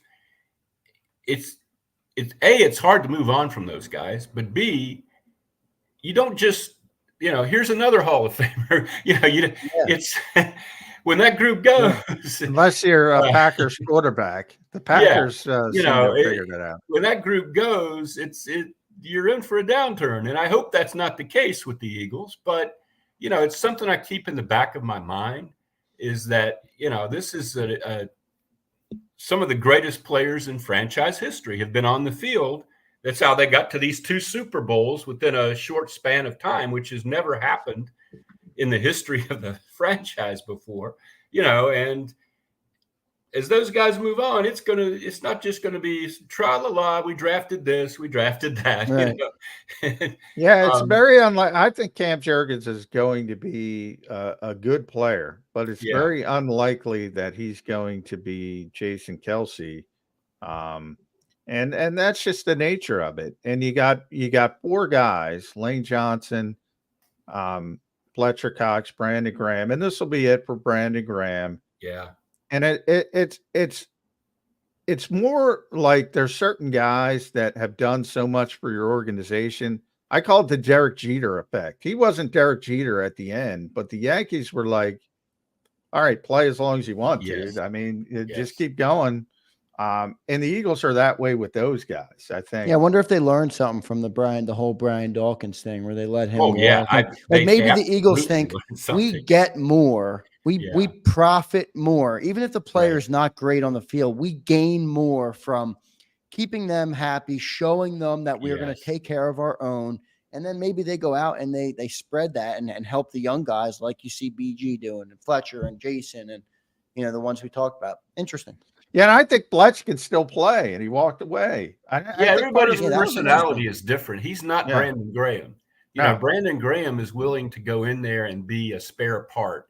Yeah. I don't know if Brandon's going to play a half dozen snaps a game this year. I mean, maybe he will play much more than that, but he's just going to be there kind of almost in an honorary capacity, it seems like to me. I'm going counter. Fletch was willing to do that. I don't think Fletch wanted that kind of role, Yeah. And Fletch could have, Oh, yeah, he could. 700 snaps last year. He could play 30-40% of the snaps easily. And that's the thing, though. I think he could have went somewhere else, but he doesn't want to, which I think speaks well of the Eagles. And Brandon, I'm going a little counterintuitive, Les. I've thrown this out to a couple people. I'm going to throw it out to you. The Eagles have been very cognizant to keep him on the pitch count in the later stages coming off the year with the Achilles. And he's performed very well in those limited amount of snaps. Now that they know this is it, I think they can play him a little bit more. Yeah, if he can still get around the edge, sure. I don't know. Year before last, he was a very effective player. Last year, like a lot of guys, he really wasn't. I don't know. I like the fact that Brandon is cognizant of his responsibilities against the run and things like that. Yeah. But I didn't see a lot of bursts from him last year. I don't know. Maybe, but there were a lot of guys that if you went off of the second half of last year, you wouldn't think anybody could play exactly the second half. You'd be getting rid of the whole team if you went. That's right. Which is so crazy. I'm still trying to figure it out. Me too. Never got an explanation really that made it. Well, no, but I don't think anybody has an explanation. Yeah. Because how do you go 29-3 over a 32 game stretch, and then you can't win a football game? Yeah. It's unbelievable. Not just a football game either. The Cardinals, the Giants. I mean, they looked. It was a terrible. collapse. It was just a total we can't do this anymore. That's how hard it is to win in this league because they could have beaten the Cardinals. They should have beaten Seattle, but all of a sudden the play here goes the wrong way, play there goes the wrong way. You start losing games and it snowballs. So is their off season an overreaction to that snowball? In other words, did they not put enough stock in 29-3 and say it's about execution? We've already proven we can win. It's about finishing conditioning. It's about things like that versus, this guy stinks. This guy stinks. We got to replace coaches. We got to have scapegoats. Overreaction, needed reaction. I think it was a needed reaction. I just don't think. Well, you look at the defense, and it was just apparent that was chaos at the end of the season, and that you didn't have the right person in charge. I mean, I don't think there's any counter argument to be made there. Then that personnel-wise, it was flawed. That you didn't have the kind of linebacking, the kind of coverage up the middle that you needed, coverage anywhere really, that to be a successful team. You mentioned the Seattle game. I mean, you didn't have a functional defense. Once the rushers wore down a little bit, you just didn't have a functional defense. I do think you needed to tinker with that quite a bit, and you need to replace the coordinator. Offensively, that's a puzzle to me. Why they did the things they did is a puzzle to me. Why they kept running the same plays that they did was a puzzle to me. Personnel-wise, there was no problem offensively. It was all, in somebody's head. Jalen Hurts' head. Yeah. The offensive coordinator's head, Brian Johnson, Nick's head. I don't know. But whatever it was, it ended up being a mess. And I don't know what you attribute that to, frankly. I didn't understand it as it was unfolding, and I don't understand it now. I'm with you. I can't figure Dallas it out. Goedert went, pretty much forgotten for much of the season. It was just they kept throwing the ball down the sidelines over and over and over again. They kept bubble screen. Don't forget the bubble screen. Yeah. Jalen kept running design quarterback runs where he saw there was no hole and he would sit down 3 yards behind the line of scrimmage. It was all just bizarre to me. It was just a mess. And it made me question Nick quite a bit, frankly. Yeah. And I'm not, just bringing in Kellen Moore doesn't make me unquestion Nick. No. Yeah. And Randy Mueller, I had Randy on the show last, and he explained it the best that anybody's explained it to me. And he said, your job as a head coach is to fix problems. And he didn't fix any problems.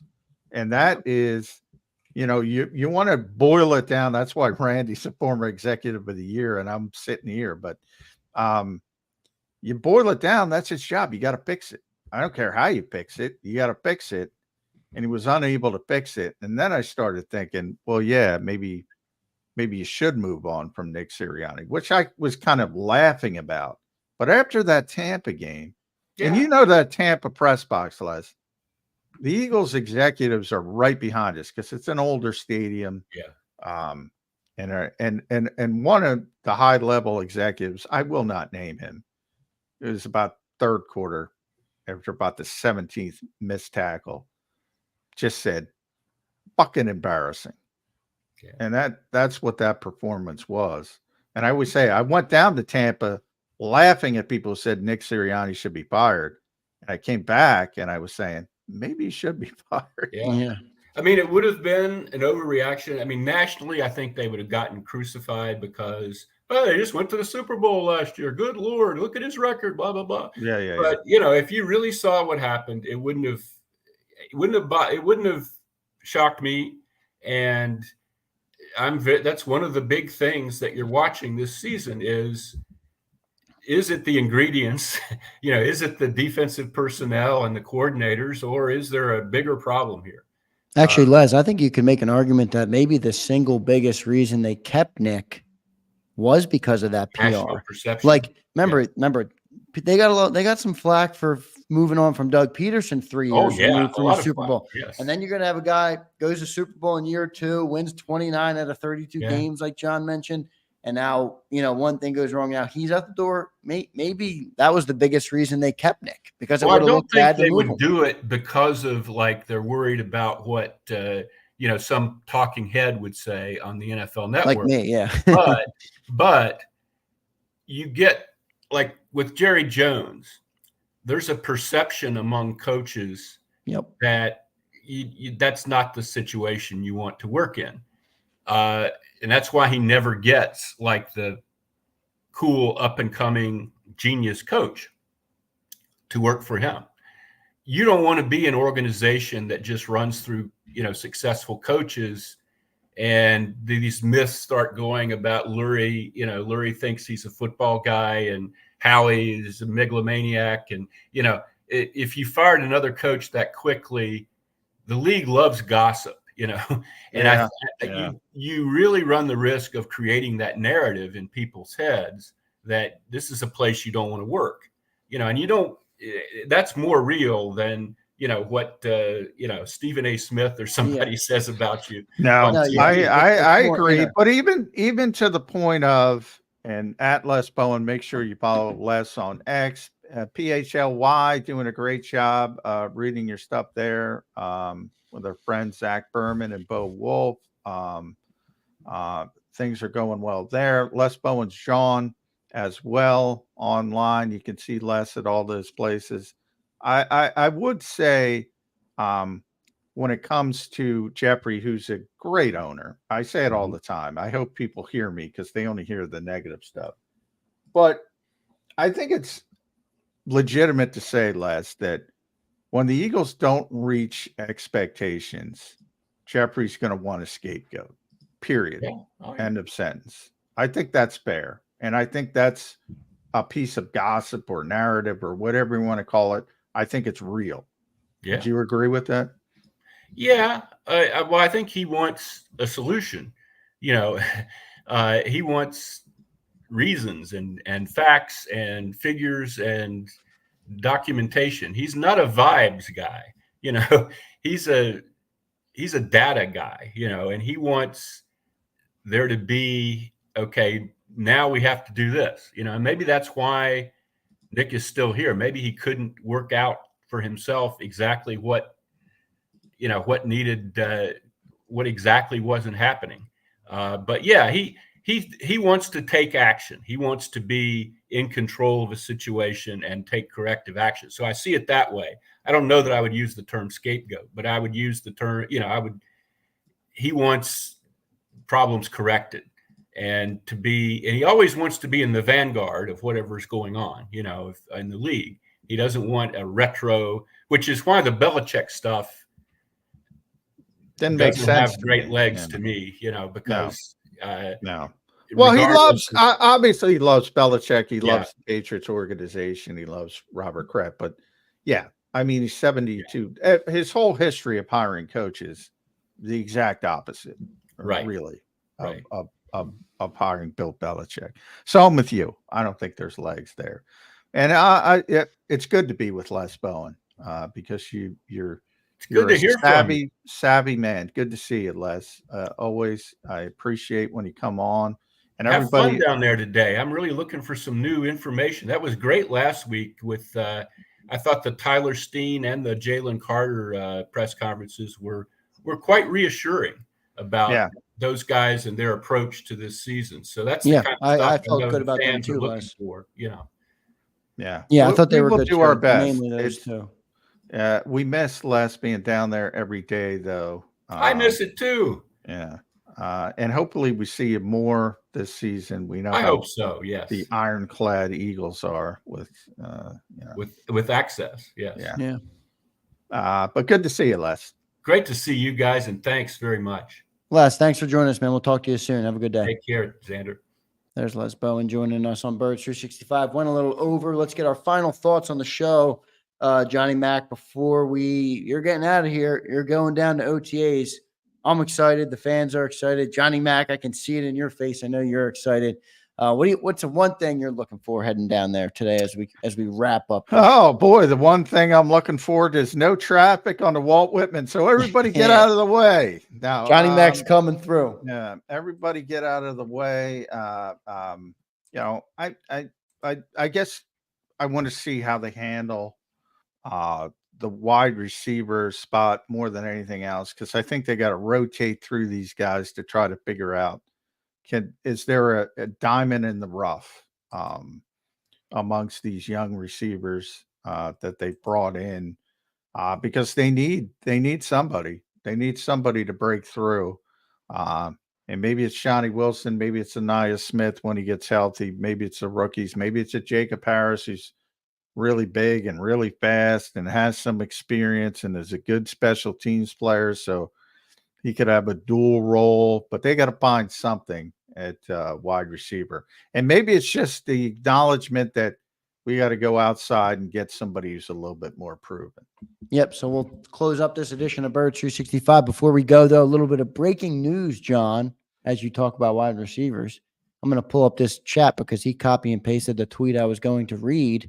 Jalen Waddle gets a new 3-year deal, $84.75 million, $76 million guaranteed. And just like that, the Devontae Smith contract is looking all the better. Nico Collins signed. By the way, I don't know.